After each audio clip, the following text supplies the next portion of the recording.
Jamen, hej. Hej, Hvad er dit navn? Brian. Brian. Yes. Hvor gammel er du, Brian?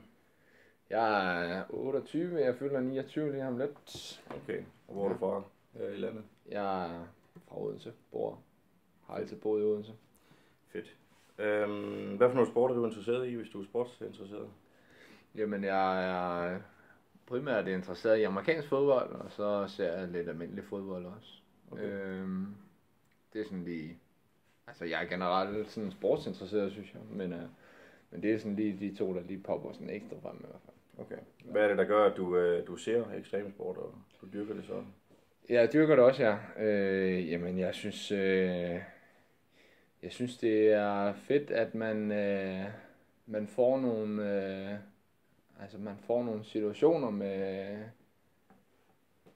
ja, det er svært at sige, men de der situationer, hvor man ligesom løber ind i hinanden, og der er noget fysik i det, og der er ligesom en eller anden form for manddomsprøve, eller hvad man skal sige det lyder måske lidt klichéagtigt, Okay. eller noget, men der er noget hårdhed i, og der er noget fokus og noget styrke og nogle ting. Det er meget det der fysiske, at jeg synes er fedt.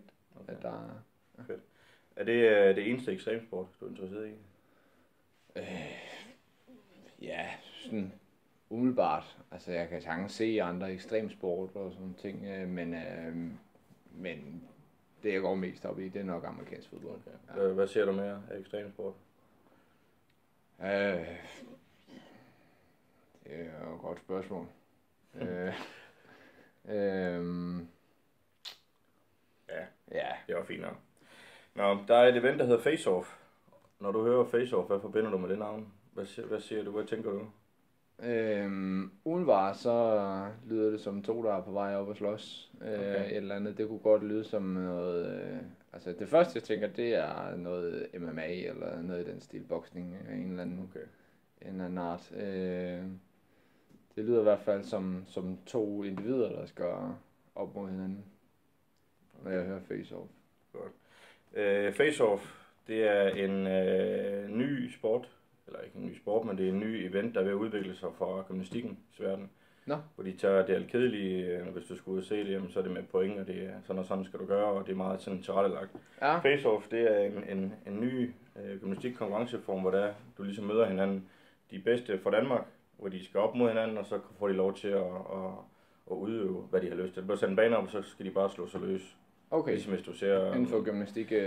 Ja, ligesom hvis der er nogen, der er ude og skate, du ved, sådan en park, så skal de bare gøre det bedste, de kan. Okay. Så får de point ud fra en dommer, der kommer til der.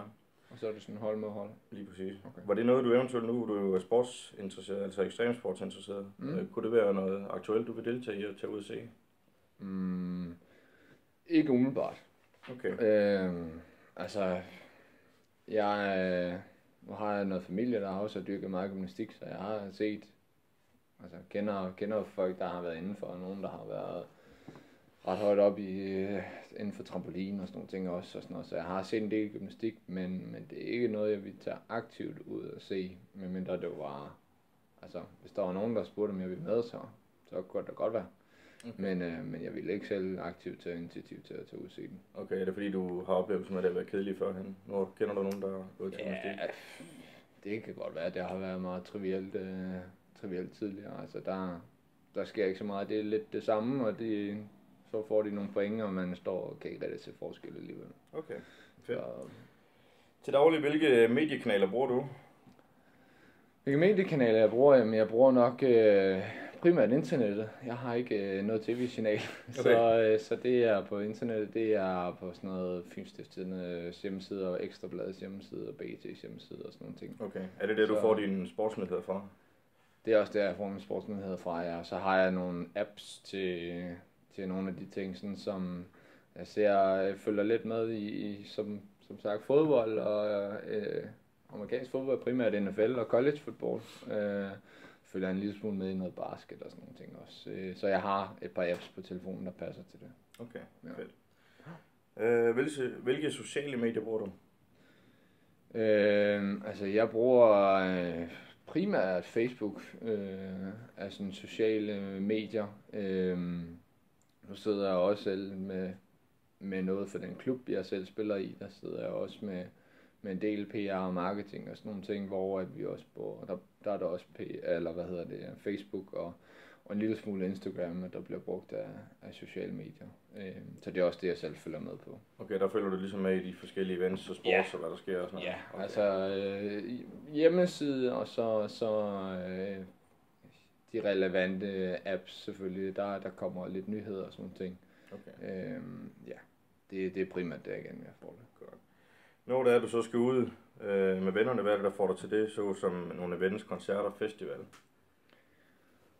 Hvad får mig til det? Det er jo lidt sammenholdet og det der med, at hvis der kan sagtens være en, som måske synes, at der er et eller andet sport, eller et eller andet, som er vildt fedt, om man ikke skal lave en tur ud af det og sådan nogle ting, og så er man selvfølgelig åben for at tage med. Så det er typisk nogle af de samme interesser, kan man sige. Ja.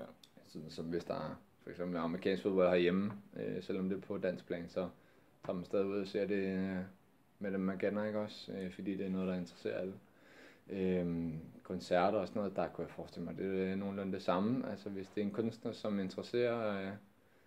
interesserer en, så finder man nogle stykker og tager afsted sammen med og hører den koncert. Så det er mere det sociale i det? Ja, det er mere det sociale i det, end det er sådan, ja, det er det. Fedt. Men det var det, Brian. Tak for det. Super.